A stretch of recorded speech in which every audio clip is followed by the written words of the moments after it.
ከደረቅ ሰው ጋር ከግትር ሰው ጋር አለመከራከር ነው። እኔ እንደዛ አልተረዳሁትም። ይሆናል እንግዲህ ሌላ ጊዜ እነጋገራለን ብሎ ማለፍ ማለት ነው።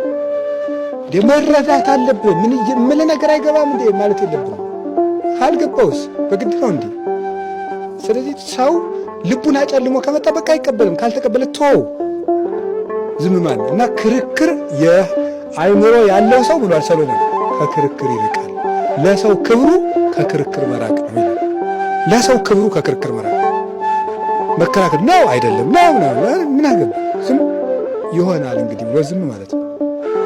ስለዚህ ከዚህ ከቁጣ መራቅ እንደው 10 ጊዜ እንደው እንደ ጤፍ ጠላ ኩፍ ኩፍ ኩፍ ኩፍ ማለት ገለባ ማለት ነው። ማኩረፍ እንደ ሳሙና አኮረፍኩ ይላል ሰውና እንደሱ ያለ ነገር ተገቢ አይደለም ማለት ነው።